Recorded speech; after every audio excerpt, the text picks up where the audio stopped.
This video tutorial is going to show you how to use screencasting as a feedback option. Now, even though this tutorial is going to deal with Google Classroom, you can use this for any product that you're using with your kids to video cast over top of it. We're going to be using Screencastify as most teachers have a premium edition during this remote learning period. So the first thing we're going to do is go into your Google Classroom and let's go to our classwork page to find that work we want to give feedback for. So I'm going to give one on this one. I'll hit View Assignment. I recommend going into the assignment first. So here's a slideshow. Let's go to that one first. So here you can see I have lots of other feedback going on, a rubric, comments. Let's just push that to the side for a second. And I'm going to give a comment on this. So the first thing I need to do is go into my Screencastify, which should be an extension up top. Let's click it. Now here's what I really recommend. Don't just use your microphone. That's great. I love it. But our students are craving to see our teachers as well. So I'm actually going to turn on embed webcam. When I do that, then I hit the record. And there I am.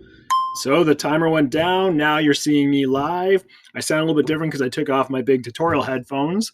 But how powerful is this? Right now, you're probably looking at me, not so much the work. That's what your students are going to engage in as well, because I've got facial expressions. You can see my excitement, and just hearing my voice is what we need in this odd situation that we're in. So now we can go in and we can talk about what you submitted. Doesn't matter if it's a doc or a slideshow, but I can talk about this little cranker guy over here and really commend on what a great maker project this was.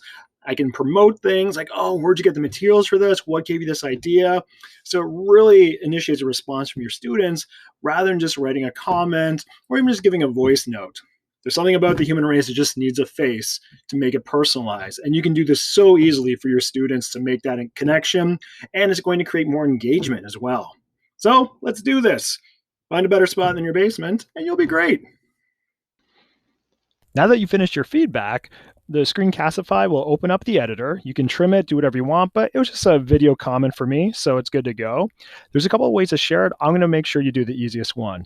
We're going to ignore all this download stuff to download the video, and we're not going to share it this way because if you share it to Classroom, that goes to the entire class, not that individual student.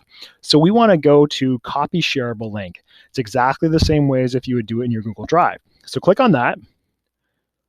Let's go back to our Google Classroom over here, and there it is. There's that student's work. So on the side, we have the private comments based on this student. So I'm going to click on the private comments, and there you can see all the previous things I've done before in this, but let's just go to the private comment, and let's do a paste into there, and then send it. So this is what the student will see on the screen too. They now have a link that when they click on that, it's going to take them to that folder and open up that feedback directly.